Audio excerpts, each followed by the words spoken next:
everybody, welcome back to the Medical Projects YouTube channel. If you are new around here, my name is Olivia and I'm a second year medical student at King's College London. And here on the Medical Projects YouTube channel, we upload videos every single Tuesday all about application advice to get your dream place at medical school and also to showcase what medical school is really like. So if you like the sound of that, do make sure you have subscribed to our channel and turn on the notification bell so that you can be notified every single time we post, and do make sure to follow us over on our Instagram. So for today's video, we are going to be talking about some of my top tips for online medical school interviews, which might be in the format of a traditional interview and also an MMI interview. So obviously, interviews are looking quite different this year due to the C word, which we're not going to mention because I think everyone is sick of hearing about it. But it does mean that the majority of interviews are going to take place virtually. And because of that, we are going to have to adapt and we're going to have to alter our interview approach slightly.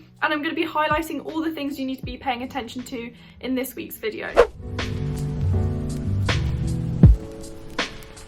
The thing is about virtual interviews is they are not simply going to be looking at you as a person when you enter a room, for example. They're also going to be paying attention to your surroundings and any distractions that may be in place. So that is something you're going to have to be aware of. Additionally, with virtual interviews, I personally think it's much harder to kind of pick up on body language and almost to engage as well as you normally would if someone was face to face with you. And so we're going to go through some of the things that I think you should be doing to try and rectify that and make sure you're coming across in the best possible light. So the first thing I want to talk about when it comes to online medical school interviews is your location. Picking your location where you're going to sit and have your interview is so important. As I said, they won't just take notice of you, they'll take notice of any distracting factors in the background, and you want to minimize these as much as possible. What I recommend doing is sitting somewhere where you're going to be in good light.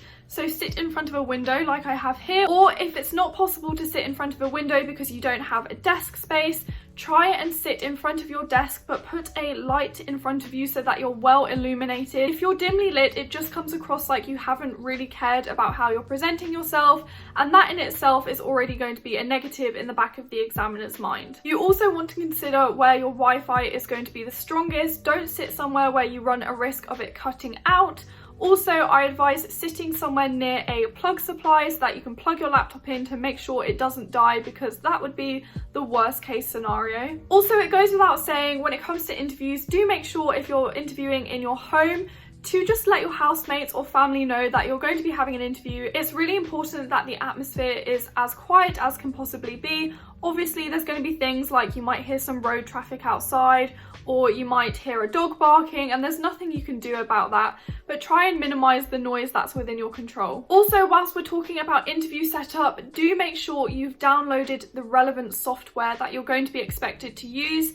I anticipate that the unis will let you know about this beforehand, but I reckon it's probably worth just downloading Zoom, Microsoft Teams, and any other relevant software that they're going to be wanting you to use, perhaps Skype, and just try and familiarize yourself with the software before your interview. I think if you can just prepare for as much as you possibly can, that will just help minimize your nerves on the day. The next thing I want to talk about is dressing appropriately. I know that when you're doing a virtual interview, you can be tempted to just kind of underdress a little bit because, who cares? They're not actually seeing you in real life. It doesn't matter if your shirt's not ironed, but it really, really does. And it's going to be these things that I really think will be important in this year's interviews, how you present yourself, because I'm sure that some people will just slack off because of the virtual nature of the interview. I also think that dressing well gives you a certain sense of confidence. It makes you feel like, I don't know, like a businesswoman, and like you have that confidence and you can conquer anything that comes your way. So I think there's a lot to be said for dressing smartly and kind of getting yourself in the zone. I recommend, if you're a guy, maybe wearing a nice shirt, some trousers, and maybe a blazer if you're comfortable. Make sure it's quite modest clothing. You don't want anything that's showing too much skin, and make sure that you're wearing something that you're not tempted to fiddle with.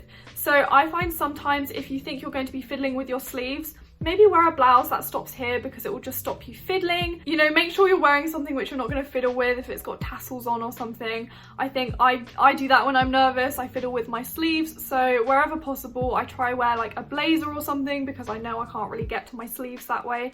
It's just something to be mindful of. The next thing we want to talk about is body language, and this is perhaps one of the most important aspects when it comes to a virtual interview because it is so much harder to show your body language online. The first thing I recommend is something that is so hard to get into the habit of doing unless you just force yourself to do it, and that is look at the camera.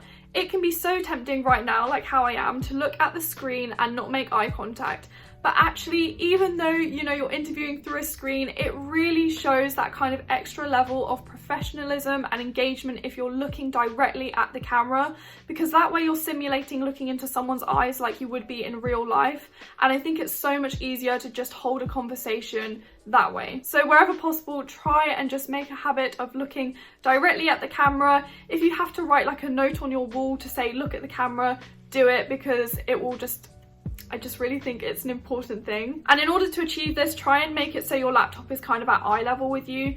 You know, don't have it so it's looking from below or above, because again, it just looks like you haven't taken the time to present yourself in a presentable manner and, you know, make the interview as professional as it can be. The next thing I think personally is something that helps me articulate my feelings when I'm on a virtual interview is maybe try and gesticulate. So maybe if you're explaining a point, you could use some hand gestures, because obviously they can't see much of you. So wherever possible, try and show that you're really engaging. Another thing I think is really helpful when it comes to virtual interviews is using those kind of non-verbal cues. So nodding along with what they're saying, or just going like, yes, kind of acknowledging their thoughts before you answer is a good one. It's almost like a way for you to acknowledge that the Wi-Fi signal's working as well and you can hear them clearly and coherently. And you know, when you can't hear them, you can just say, do you mind repeating yourself? Sorry, the connection cut out.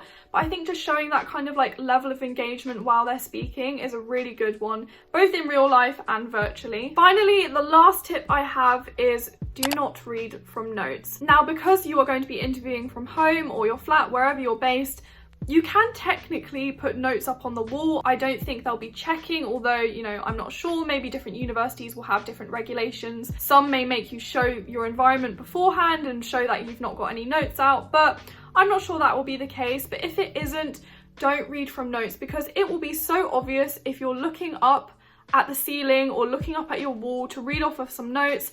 It will sound robotic, it will sound, you know, like rehearsed, and it just won't come out naturally. So even though there is the temptation to kind of have these hidden cues and visual aids whilst you're interviewing from home, just avoid it. If you wouldn't do it face to face in a real life medicine interview, don't do it at home. Try and simulate a real life interview as much as possible, because the examiners will know. You know, this whole scenario of virtual interviews is pretty novel for medicine interviews, and they're going to be able to pick out the people that have taken advantage of this situation immediately. So just don't fall into that trap. So those are all my tips for a medical school virtual interview.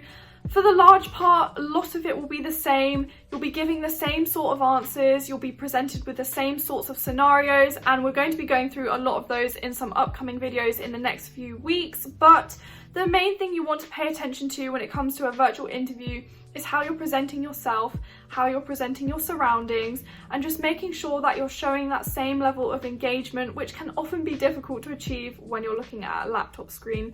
I appreciate that. Anyway, let us know in the comments down below what specific aspects of the medicine interview you would like us to go through. Is this medical ethics? Do you want us to answer some more basic why medicine questions for you? Do let us know, and also let us know if you have any interviews coming up in the next few weeks and what the sort of format of those are like. I would really be interested to know what the different universities are doing. Thank you so much everybody for watching, and best of luck if you have some interviews coming up, and congratulations if you've been invited to an interview. That is such an amazing achievement, and you've done so well already to get to that point. Thank you so much for watching, and I'll see you in next Tuesday's video. Bye!